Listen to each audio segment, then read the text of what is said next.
persona muy odiada en su tiempo por los judaizantes, ya que los judaizantes enseñaban a la gente a que tenía que obedecer las leyes rituales, ceremoniales y las leyes impuestas por ellos en las tradiciones.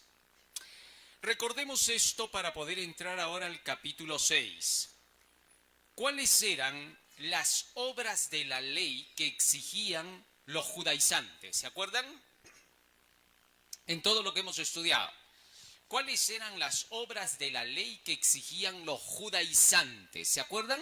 Eran las tradiciones, eran la circuncisión y las leyes ¿qué? Rituales. Todo eso se llamaba la ley oral. ¿Por qué? Porque ellos lo consignaban en un libro que se leía constantemente a la gente, una lectura oral que se hacía cada sábado para que la gente estuviese acostumbrada a tener que servir ese tipo de leyes.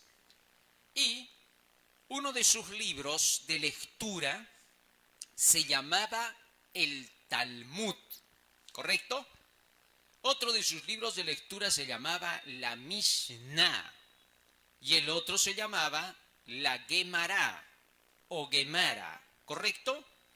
Entonces, ¿qué pasaba? Que en esos libros ellos habían inventado reglas que llegaban a 1260, igual que el catecismo de la Iglesia Católica de hoy, ¿no? Que tiene 1200 reglas.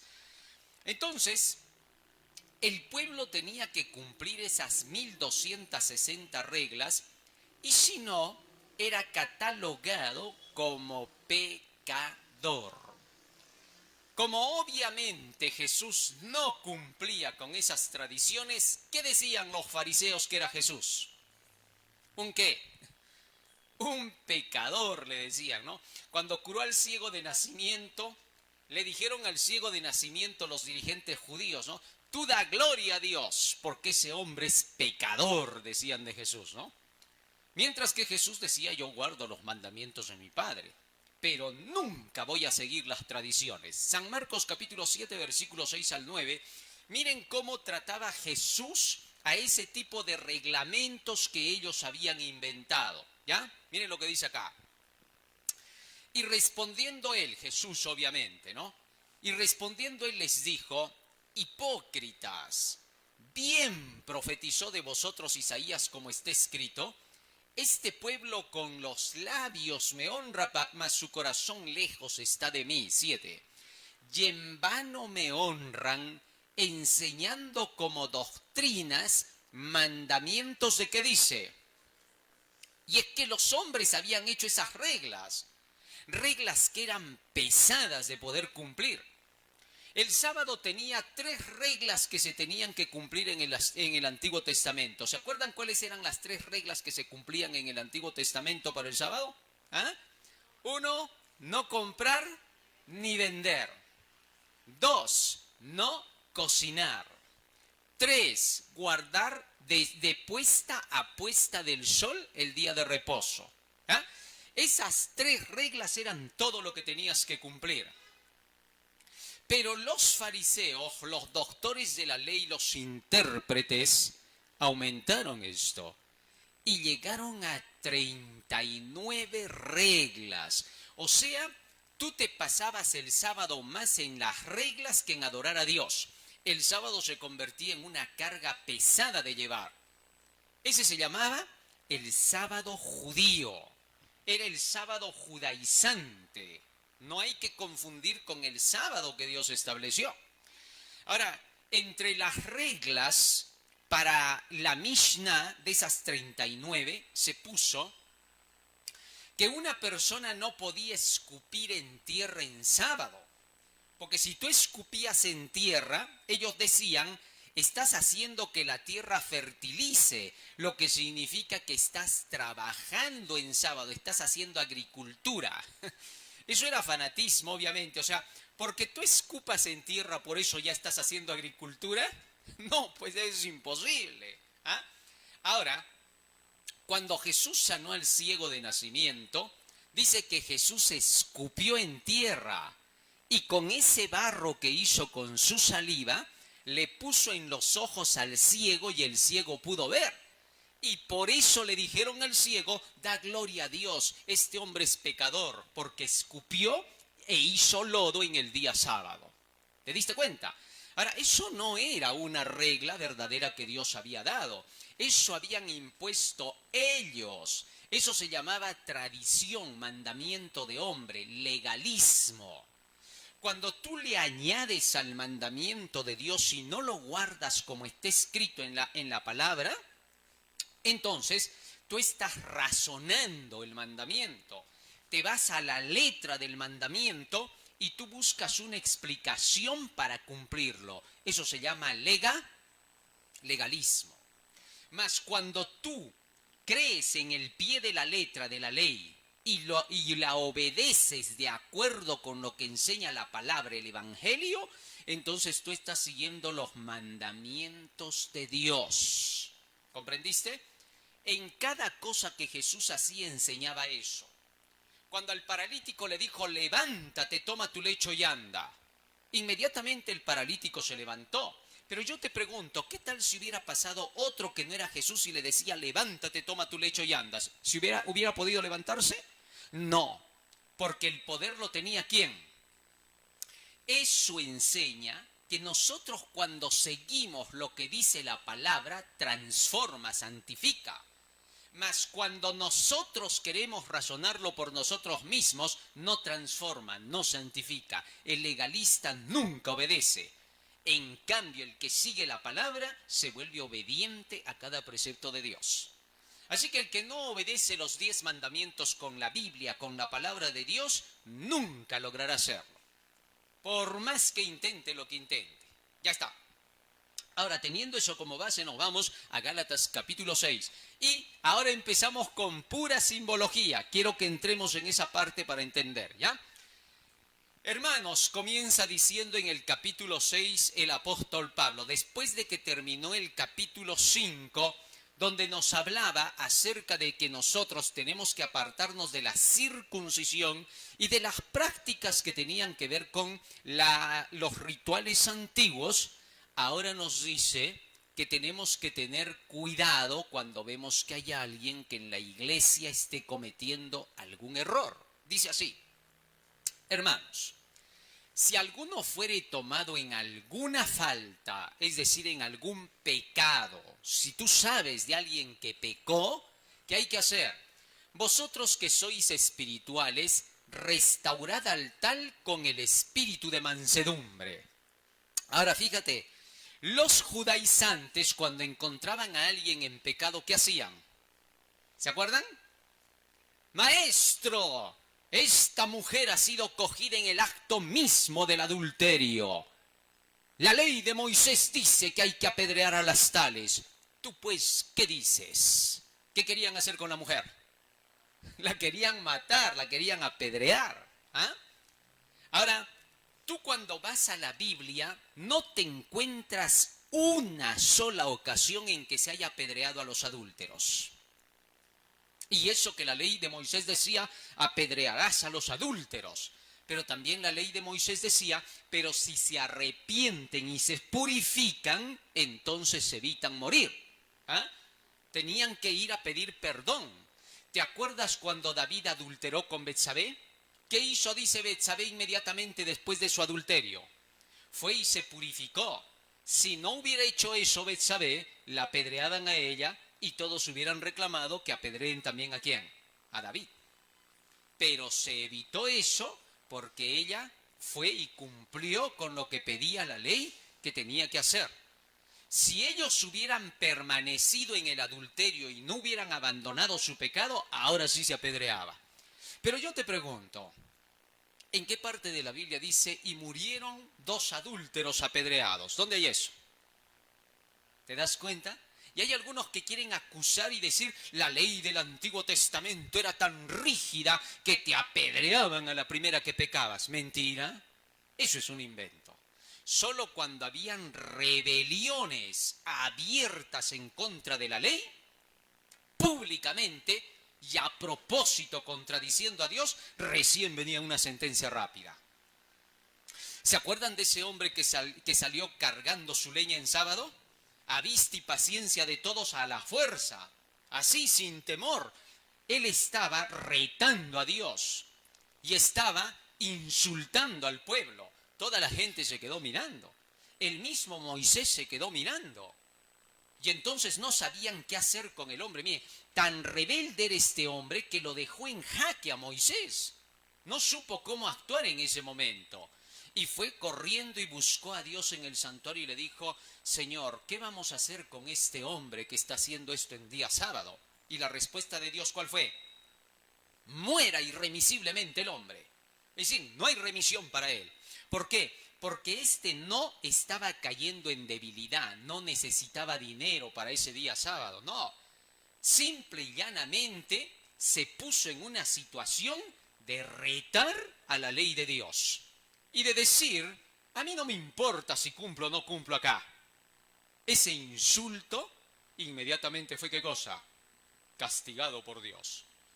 Entonces tenemos que saber distinguir, cuando vamos leyendo la Biblia, de qué manera se comportaron aquellos que recibieron castigo inmediato.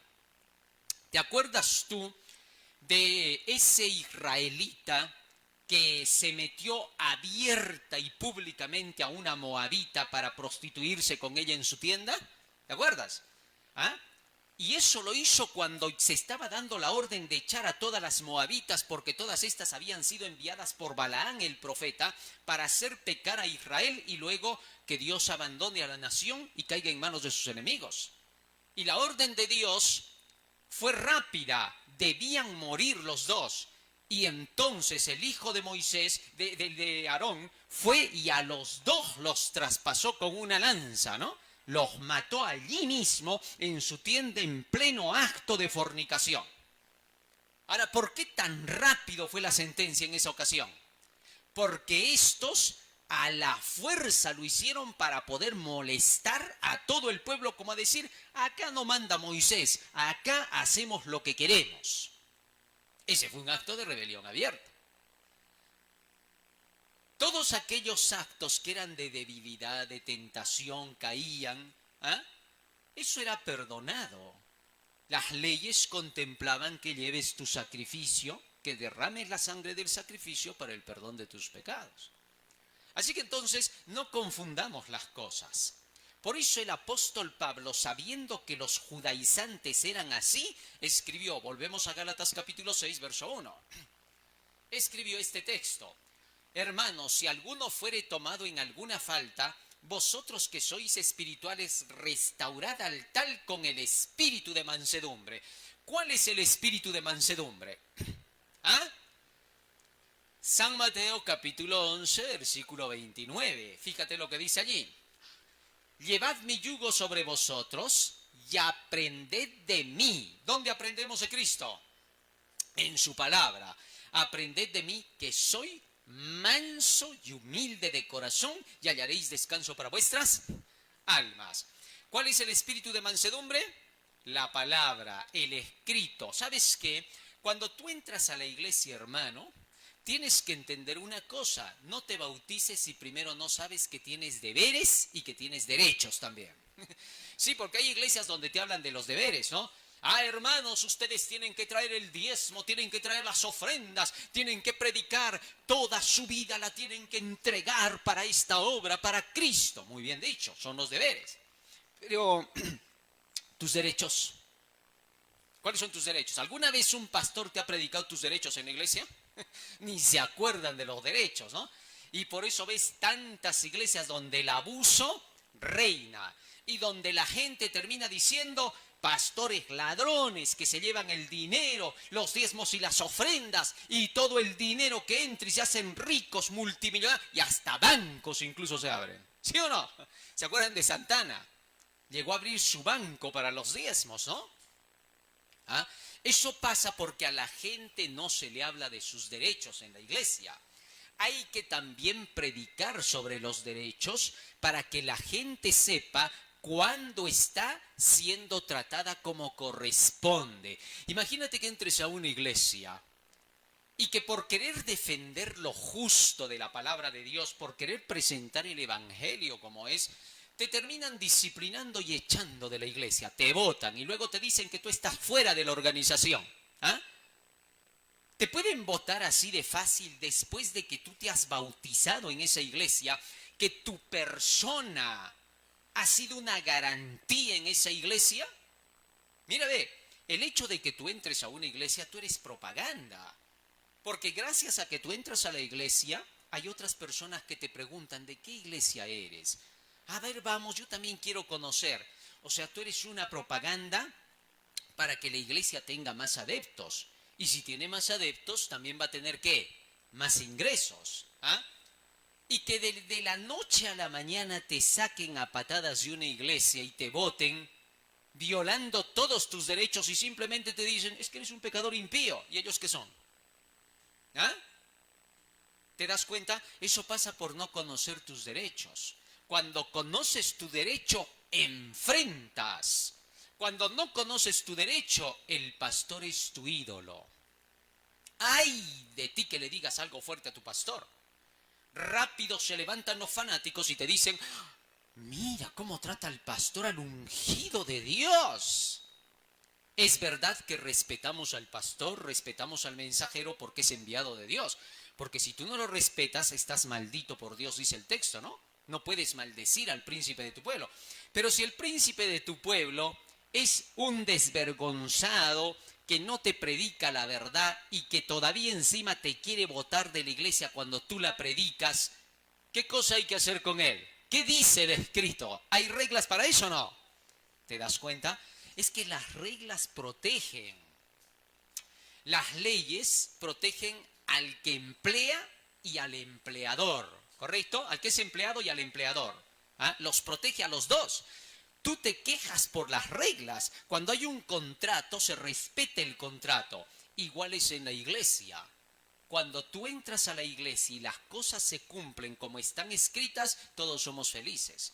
Pero cuando los líderes comienzan a corromperse y se vuelven prevaricadores e imponen reglas que no están escritas y se quieren aprovechar de ti en la iglesia, estás en tu derecho de reclamar por qué te engañaron. Imagínate, tú un día presentas tus papeles a la empresa de jabones, ya está, y te aceptan para trabajar y te dicen cuánto va a ser tu sueldo, ¿ya?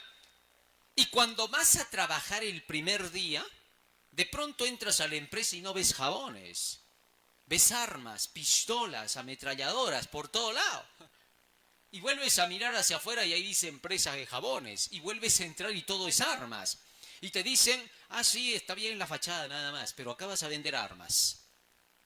¿Qué haces en ese momento?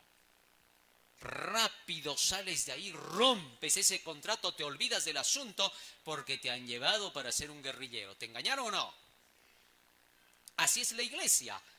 Por eso antes de que tú te bautices en la iglesia, primero sigues estudios bíblicos de las doctrinas. Conoces las doctrinas y cuando entras, eso se tiene que cumplir. Si tú entras a la iglesia después de conocer las doctrinas y las doctrinas no se cumplen en la iglesia, has entrado al infierno con la fachada de iglesia. ¿Comprendes o no? Eso es lo que ocurre. Así que tienes que tener por eso cuidado. La iglesia tiene que manifestarte que hay derechos y dentro de sus derechos está todo lo que la Biblia dice que tienes que hacer en las circunstancias que se presenten.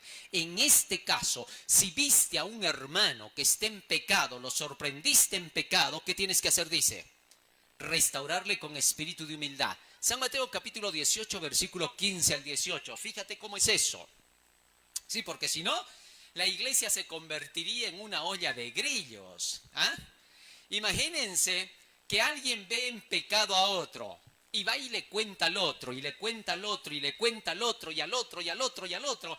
Al final todos se enteran del pecado y el último que se entere es el pecador.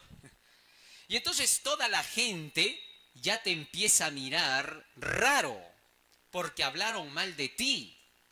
Y tú ni siquiera te das cuenta, pero ya todos te tuercen los ojos. ¿Ah? ¿Eso qué se llama? Pecado. Si en ese momento bajara Dios para hacer justicia, ¿cuántos morirían ahí ese día? ¿Te das cuenta? ¿Te acuerdas cuando a Moisés le hicieron eso Coré, Datán y Abirán? Todos hablaron contra Moisés y Aarón. Toda la congregación se reunió contra Moisés y Aarón. ¿Y qué le dijo Dios a Moisés? Hazte un lado, Moisés, y tú también, Aarón. Voy a consumir a toda esta congregación. 1.800.000 personas iban a morir ese día. Y Dios las iba a matar. ¿Y quién le iba a decir a Dios, estás haciendo mal? ¿Ah? ¿Por qué? Porque violaron la forma correcta de arreglar las cosas dentro de la iglesia. Mira cómo se arregla. Por tanto, si tu hermano pecare contra ti, si algún daño hizo, si algún mal viste en tu hermano, ve y redargúyele entre ti y él solo. Repréndele estando tú y él solos. Convéncele. Redarguir es convencer. ¿Ah? Convéncele. Muéstrale tus pruebas, todo lo que tengas, y si él te escucha, has ganado a tu hermano. Pero ahora eso no se ve. Anda, busca a tu hermano, haz que salga acusado para que lo disciplinemos y lo votemos. Esa es la nueva regla de muchos, ¿no? Esto es increíble. Entonces, Pablo dice por eso, no vaya a ser que tú también caigas en lo mismo y el momento que se te tenga que hacer justicia se te la haga como tú la hiciste. ¿Te das cuenta? Esa es la regla de oro. Haz lo que quieres que hagan. Los judaizantes eran gente que se creía salvada. Ya estamos circuncidados, decían ellos, estamos salvos. Y como se creían salvados, pensaban que cualquiera que cometía un pecado era un impío que había que asesinarlo de inmediato. Mataban con ganas a pesar de que la ley decía no matarás, ¿no? Y aunque la sentencia para el culpable debía ejecutarse en esos casos, muchas veces se quería hacer lo que se quiso hacer con la mujer. El día que llevaron a la mujer, no estaba el marido, que era el primero que tenía que lanzar la primera piedra, porque se supone que el marido era el inocente, el sin pecado. La mujer era la mala, la que había pecado. Entonces cuando Cristo dijo, bueno, el que no tiene el pecado que lance la primera piedra. Es decir, el marido, ¿dónde está? Que lance la primera piedra, pero el marido no estaba. Era una trampa, un engaño, una mentira. Entonces todos buscaron al marido y no había. ¿Y qué hicieron? Comenzaron a votar ¿qué? Mejor me voy de acá, porque la ley de Moisés decía, al testigo falso, tú le harás a él lo que él pensaba hacer con el otro. Es decir, ese día tenían que apedrearlos a toditos ahí. Más bien Jesús misericordioso, ¿qué cosa hizo? Los dejó que se vayan, ¿no? Los miró cuando se iban yendo, como a decir, pobres inocentes. No los mando a apedrear porque sus pastores los han engañado. Y le dijo a la mujer, mujer, ¿dónde están los que te condenaban? Y la mujer miró, no hay ninguno, Señor. Ya, anda, vete y no peques más, yo tampoco te condeno. ¿Por qué Jesús no la condenó? Porque no había ni una sola ley que dijera que Jesús podía condenar sin el consentimiento de Roma. Roma era la que daba el permiso para las ejecuciones. Así que si Jesús daba el permiso, inmediatamente lo denunciaban a Jesús los fariseos, de atribuirse algo que no le correspondía. Así que ese día Jesucristo destrozó por completo al judaísmo. Bueno, regresemos a Gálatas. Ahora ya sabes que cuando has visto a tu hermano en pecado, tú tienes que ir a arreglar con él. Si no te escucha, vas con 2 testigos. Y si no los oye, recién lo presentas el caso ¿a quién? A la iglesia. Y no vas a ir a estar chismeando a uno y a otro, porque el que chismea y el que recibe el chisme, los dos quedan cortados del pueblo. Así de sencillo, ¿sí? Porque hay muchos que dicen, pero me chismeó, pero tú recibiste y luego llevaste, ¿ah? Porque así es el teléfono malogrado en la iglesia, ¿o no? Sí, uno se pasa como...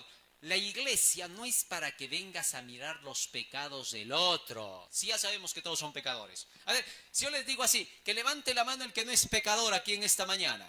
Quiero ver la mano del que no es pecador. ¿Te das cuenta? Y si una persona nueva entrara, esa persona nueva, Cuando yo pregunto, levanten las manos los que no son pecadores, ella piensa que todos van a levantar, ¿no?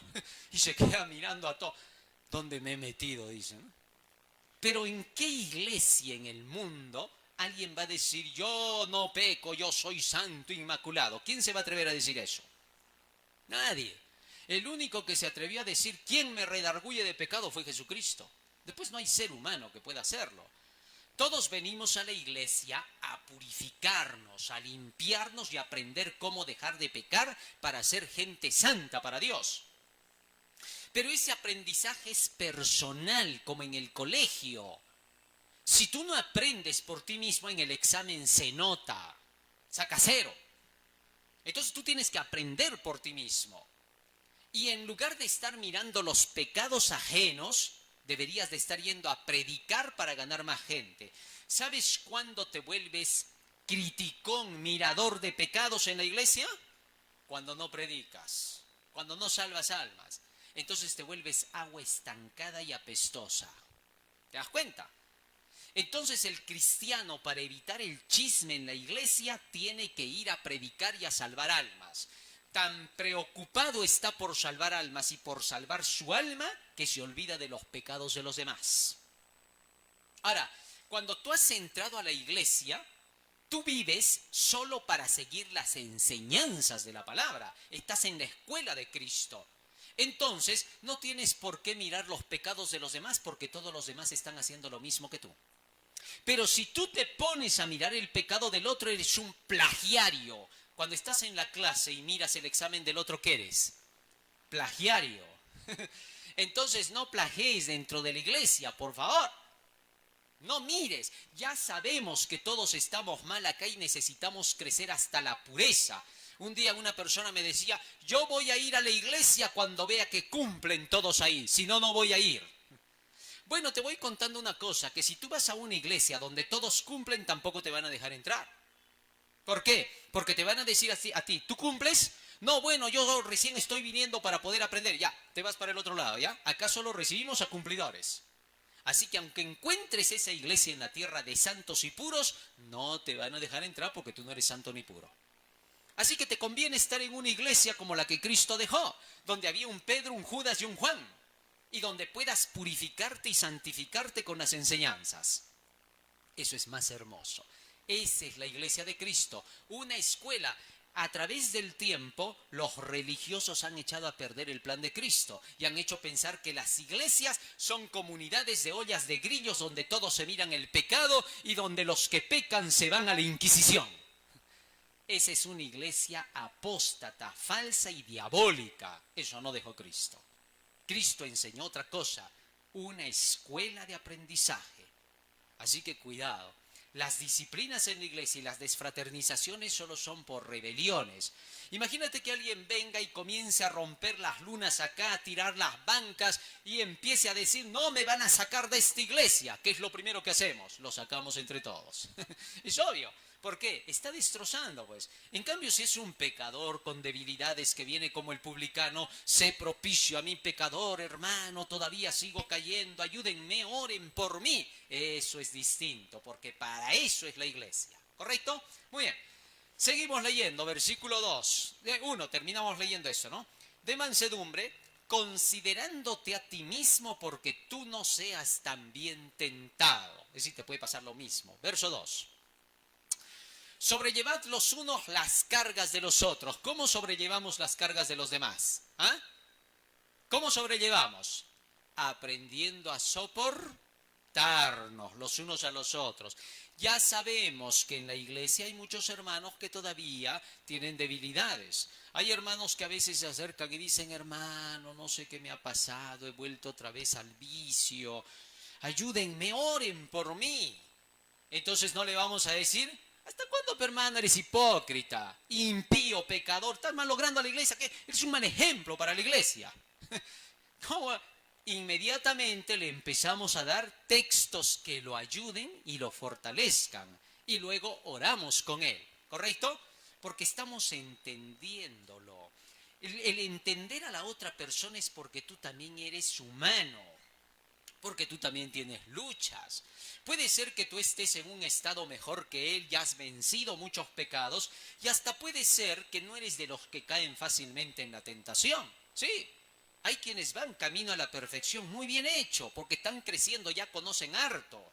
¿Ah? No los vamos a juzgar a esos que conocen harto y van ya más santos cada día, y no le vamos a decir, anda santurrón, ¿qué te crees? Fanático, exagerado, ya mucho vas. No, hay quienes profundizan más en la iglesia y van delante. No hay que tratar de hacerlos retroceder.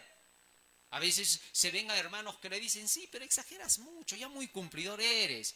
Ya también tienes que entender que somos humanos, que podemos pecar, podemos equivocarnos. No digas eso. Porque es como que le dices al que conoce sumas, restas, multiplicaciones y divisiones, ya muy exagerado, ya quieres sacar puro 20, quieres saberte las matemáticas. También tienes que pensar en que hay que equivocarse, sácate un 0, pues.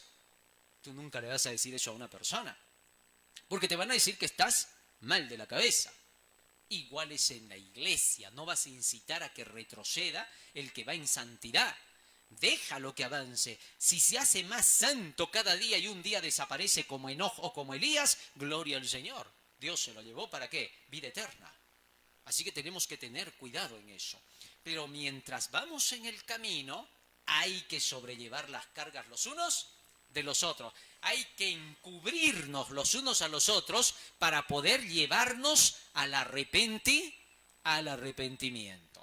Pero si nos vamos a vender los unos a los otros y vas incluso a tus familiares que no son de la fe, vas y les cuentas y les dices, ay, el hermanito tal, la hermanita tal, habían cometido un pecado así y así.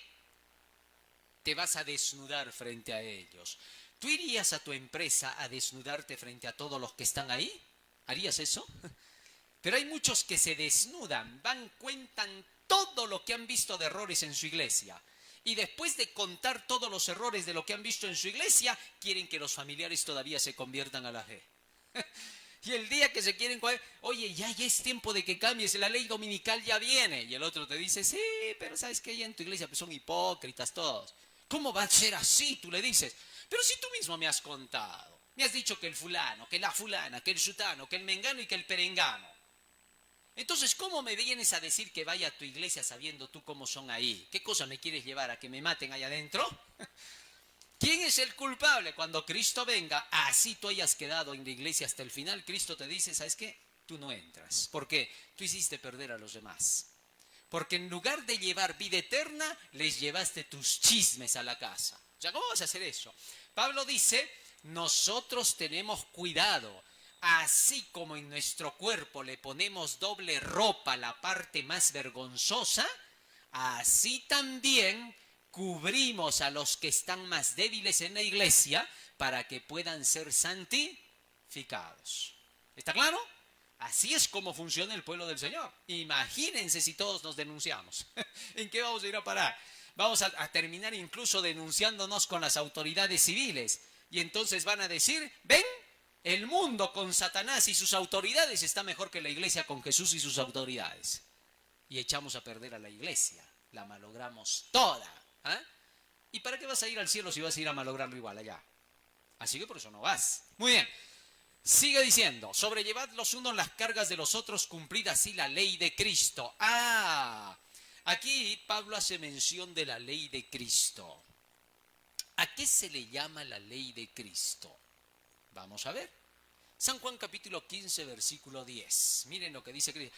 Y de aquí sacan mucha ventaja los movimientos evangélicos, ¿no? Dice, ¿ves? Ya no hay que seguir los 10 mandamientos, ahora es la ley de Cristo, dicen, ¿no? ¿Y a qué le llaman ellos la ley de Cristo? Dice, la ley de Cristo solo son 2 mandamientos. Amarás a Dios y amarás a tu prójimo. No hay más. No hay 10 mandamientos, solo es el amor, dice, ¿no?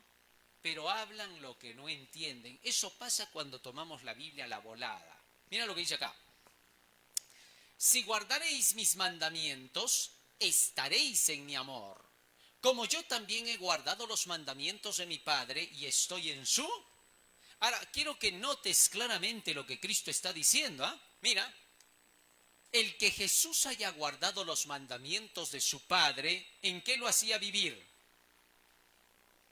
Y este amor que tenía Jesús gracias a los mandamientos de su Padre, ¿No es el amor con el cual amó a sus discípulos? ¿Sí o no?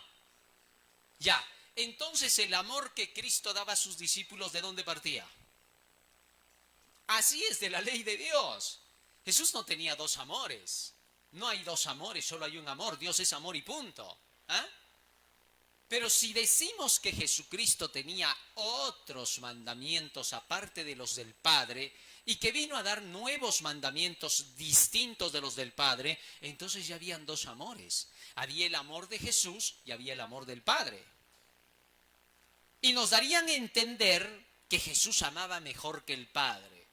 Si hay movimientos religiosos cristianos que dicen que Jesús era más bueno que el Padre. Dicen, el Dios del Antiguo Testamento era justiciero, duro.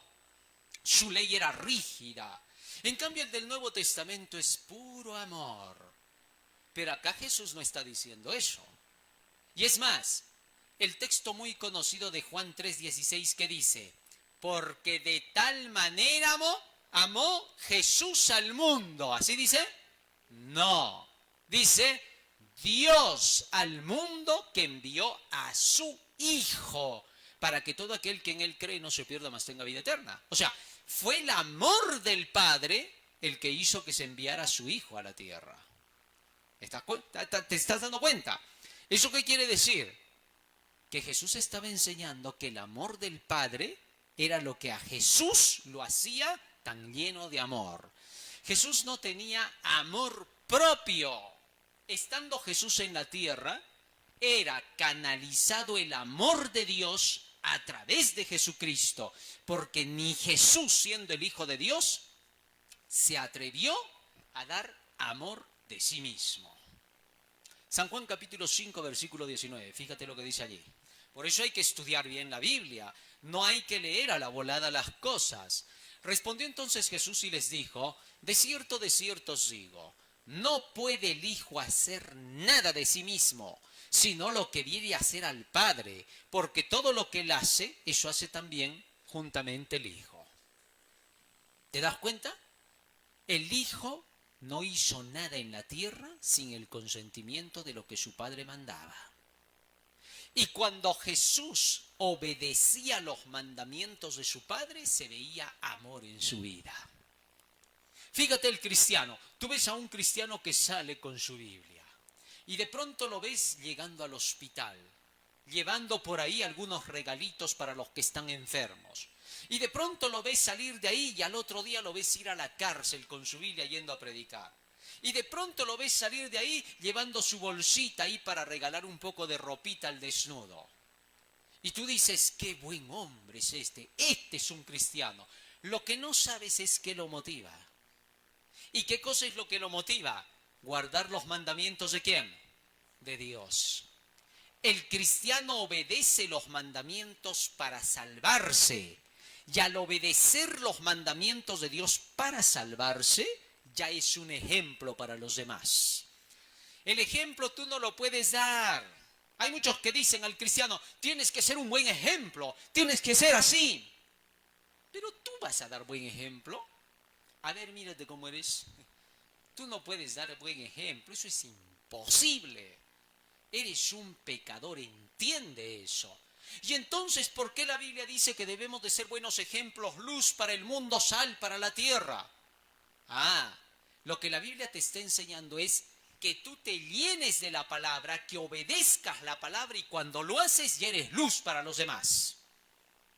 ¿Cuál es la mala costumbre de querer empezar por la acción antes de comenzar por la enseñanza que te lleva a la acción?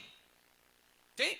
Hay cristianos que dicen que el cristiano tiene que ser lleno de amor, de bondad, de misericordia, manso. Tengo que ser así. Se esfuerzan por ser así, cada día son peores. Eso no te va a cambiar, entiende, hermano. Para que haya cambio en ti, primero tienes que llenarte de todo el conocimiento de la palabra de Dios y ese conocimiento es el que va a producir las acciones en tu vida. ¿Comprendes? El hombre no puede cambiar por sí solo, eso es un imposible. Sin mí nada podéis hacer, dijo Cristo. Libro de los Salmos, Salmo 119, versículo 11, mira lo que dice allí. Tenemos que aprender lo básico de la doctrina de Cristo. En mi corazón he guardado tus dichos. ¿Cuáles son los dichos de Dios? Su palabra. Y dice, en mi corazón, en mi mente, he guardado toda tu palabra para no pecar contra ti. ¿Cómo tú vas a ir a la práctica sin conocer la teoría? Eso es imposible. Y si algún día lo haces con puros errores. Hasta que finalmente lo logras y dices, ve, yo sin teoría he llegado a esto. Sí, pero ¿cuántas cosas has roto mientras llegabas? Ese es el ser humano. Seguimos en Gálatas, regresemos. Ya está más claro el asunto. Versículo 3. Ya sabemos entonces hasta aquí qué cosa es la ley de Cristo. ¿Qué cosa es la ley de Cristo, hermanos? El cumplimiento de los mandamientos que vivió Jesús. Entonces, cuando tú vives en el ejemplo de Jesús, estás en la ley de Cristo. ¿Por qué? Porque Él estuvo en la ley de su Padre. Nunca, jamás creas que Él dio otra ley. Cuando Jesús habla de los dos grandes mandamientos, de amar a Dios y al prójimo, eso viene desde Deuteronomio capítulo 6, donde se habla de que hay que amar a Dios, y en Levítico 19 que hay que amar a tu prójimo.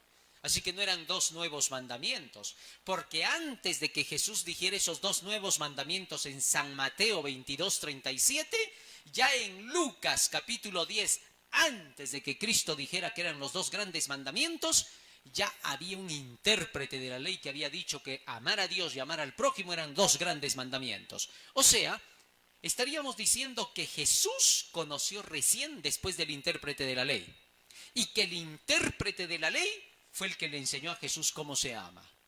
Imposible. Porque más bien Jesús le dijo al intérprete de la ley que su amor era falso, porque le contó la parábola del buen samaritano. ¿Ya? Entonces tengamos cuidado ese falso amor que inventaron los judaizantes. Porque el que estima de sí que es algo no siendo nada, a sí mismo se engaña. Miren lo que está diciendo Pablo. Guíense por la ley de Cristo. Para nosotros hoy la ley de Cristo, ¿dónde está? Toda la Biblia. Guíense por la Biblia, decía Pablo.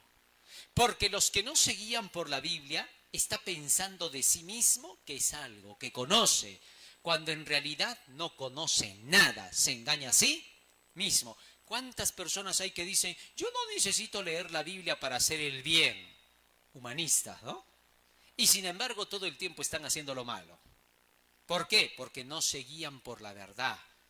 Tú no puedes hacer el bien porque tu naturaleza es pecadora. Necesitas el bien dentro de ti para que recién salga en tus acciones. Cuando te llenes del bien, recién vas a hacer bien. ¿De gracia recibisteis? No hay otro camino. Verso 4.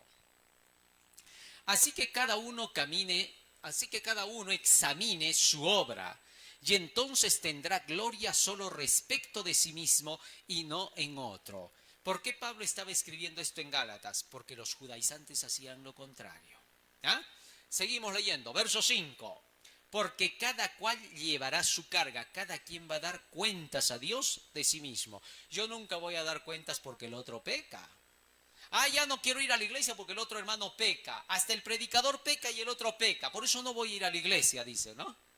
Pero te estás olvidando que cuando Cristo venga te va a decir, hijito, ¿tú sabías que era pecado? Eso sí. ¿Y por qué tú seguiste haciendo lo malo? Si tú sabías.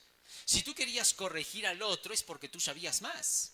Y si tú mirabas el pecado del otro es porque tú eras más santo que él. ¿Y qué pasó? Pues entonces, ¿por qué no cargaste con tu carga y estabas cargando la carga ajena? Miren lo que terminaste. Te perdiste. No vas al cielo. Eso va a ser terrible. Sí, porque hay personas que dicen, no, yo sería mejor que aquel si estuviera en la iglesia. Esos cristianos hipocritones, todavía dicen, ¿no? Ya, eso quiere decir que tú sabes más que él. Eso quiere decir que tú sabes que está haciendo mal. Entonces Dios te va a decir, si tú sabías, ¿por qué no lo hiciste? ¿Por qué no fuiste a la iglesia? ¿Por qué no hiciste lo que el otro no hacía? ¿Crees que te vas a librar en el día final? Hay algunos que piensan que se van a librar porque niegan lo de Dios, ¿no? El ateo va a ser juzgado igualito. Aquí no va a decir, yo no conocía ni nada. No, tú a la fuerza te hiciste ateo porque no te convenían las cosas de Dios. Así que igualito, ya, saquen la ley, vamos a juzgarlo. Así, y nadie lo va a defender porque todos van a ver que es justo lo que se está haciendo. Así que nadie se escapa en esta. Nunca creas que eres mejor que el otro. Verso 6. Y el que es enseñado en la palabra, ¿quién es el que es enseñado en la palabra? El oyente, el que está en la iglesia. ¿Qué tiene que hacer? Dice el oyente.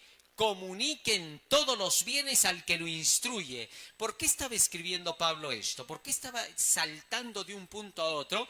Y de pronto dice, todos los que reciben el evangelio den su ofrenda y su diezmo para el que les enseña. ¿Por qué estaba diciendo eso?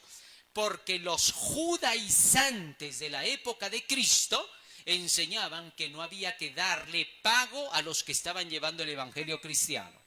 Porque lo que querían era anular la predicación del cristianismo. Y ellos decían que los diezmos y las ofrendas solo tenían que ir al altar del templo. Y de esa manera querían hacer que Pablo no reciba apoyo. Así es como ellos enseñaban. Primera de Corintios, capítulo 9, verso 13 y 14. Miren lo que dijo el apóstol Pablo. ¿No sabéis que los que trabajan en el santuario, en el templo, comen del santuario y que los que sirven al altar del altar participan? Miren lo que está diciendo Pablo. ¿No saben ustedes que los que trabajan en el templo, del templo tienen que vivir? Porque ¿de qué van a vivir si se están dedicando al templo? Y luego dijo así, verso 14. Así también ordenó el Señor a los que anuncian el evangelio que vivan ¿de qué? Esto querían violar los judaizantes y querían decir que Pablo no tenía por qué recibir. Y lo acusaban a Pablo de quererse enriquecer con el diezmo y las ofrendas. Cuando tenemos que dar el diezmo y las ofrendas, antes de darlos, hay que asegurarse de para qué sirven los diezmos y las ofrendas. ¿Para qué son los diezmos y las ofrendas? Para el avance de la obra, para la predicación del evangelio. Pero si en tu iglesia no predican el evangelio, ¿a dónde están yendo los diezmos y las ofrendas? ¿Ah? Al bolsillo del pastor, al bolsillo de los dirigentes. Se están repartiendo la torta. ¿Ah? Entonces asegúrate primero de que el evangelio está allí. Haya alimento en mi casa, dice el texto. Si te están predicando la verdad en un lugar y tú no devuelves, ahí estás robándole a Dios. Pero si no te están predicando la verdad y tú no quieres devolver por eso, entonces tú estás siendo bendecido por Dios. Porque tú vas a guardar eso para dar donde se predica la verdad. El diezmo es una orden divina. Jesucristo dijo era necesario hacer esto sin dejar aquello, refiriéndose a los diezmos. ¿Ah? Entonces por eso Pablo saltó a ese punto. No es que Pablo era como los predicadores modernos que dejaban el tema que estaban dando para hablar un poquito de la plata.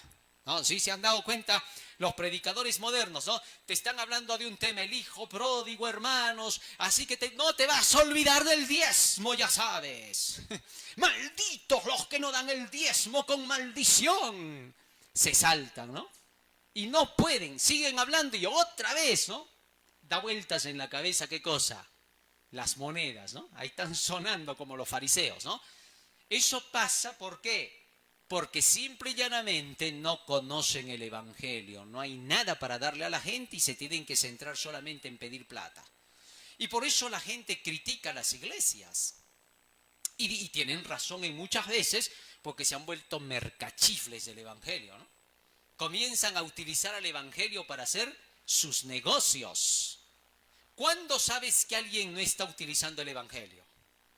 Cuando te enseña qué cosa es evangelio según la Biblia y te enseña punto a punto de ese evangelio.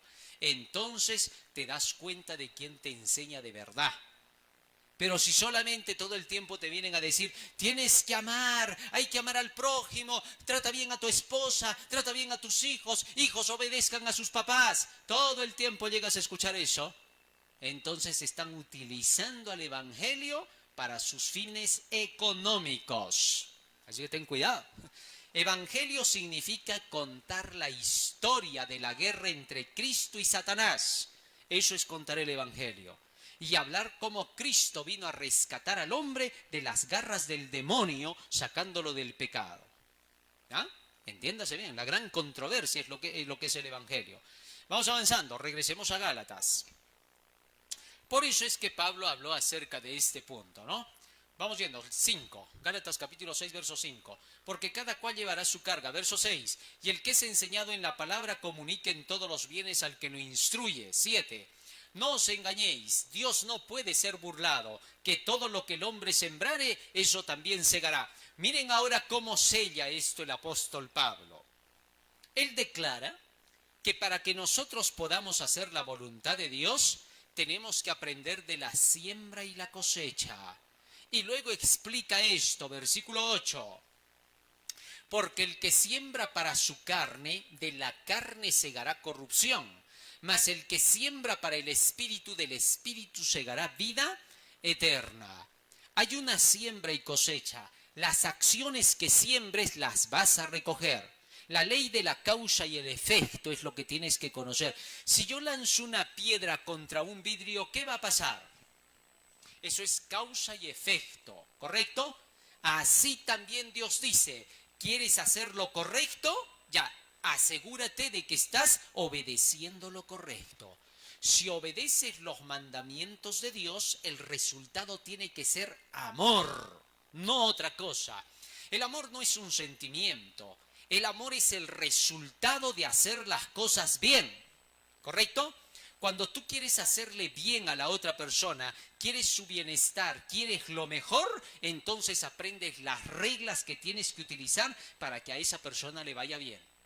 No es lo que yo me imagino. Viene alguien, me toca la puerta. Salgo y encuentro a un fortachón ahí en la puerta. Sí, señor, ¿qué desea?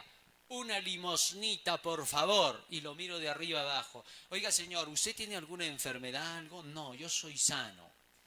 Señor, ¿y por qué usted no está trabajando? No me gusta trabajar. Yo quiero vivir de las limosnas. ¿Qué le dirías? Vaya a trabajar. Si quiere le doy trabajo.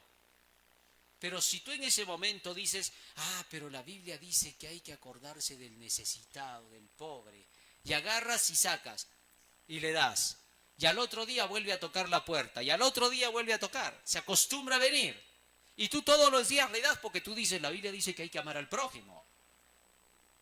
Hasta que uno de esos días tú ya no estás, te fuiste, ¿quién le va a dar de comer ahora a ese que vino y se acostumbró contigo?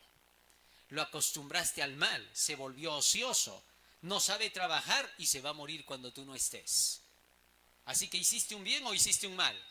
La ley de la causa y el efecto. ¿Entiende? No es simplemente que tú digas, este es un buen acto y lo hago. No. Hay otros que son peores todavía. Dicen, no sé, yo le hago el buen acto, ya Cristo ve que yo soy sincero cuando lo estoy haciendo. Ya el Señor sabrá que lo hice por bien, ¿no? Dios no te va a pasar por alto la ignorancia voluntaria. Porque si tú, sabiendo que debes averiguar cómo se ayuda al necesitado, no averiguas y simplemente te vuelves mano rota, Dios te va a juzgar. Así que las obras buenas no se hacen como te nacen de la cabecita. Las obras buenas las tienes que hacer como Dios te dice que las tienes que hacer. ¿Comprendiste? ¿Eso se llama qué? Todo lo que el hombre sembrare, eso cosechará. ¿Correcto? Seguimos leyendo, versículo 9. No nos cansemos pues de hacer bien, que a su tiempo segaremos si no hubiéremos desmayado. ¿Qué cosa es hacer bien? ¿Qué es hacer bien? ¿Qué es hacer bien, hermanos? ¿Qué es hacer bien? Romanos capítulo 7, versículo 12. Hermanos, si no aprendemos el léxico de la Biblia, no vamos a saber qué cosa nos está diciendo la Escritura. Porque hay mucho que ahí dice, no nos cansemos de hacer el bien. Hay que hacer el bien siempre, todos los días a la gente. Hay que barrerle la calle a la gente, hay que irle a cocinar a su casa y hay que barrer su esquina.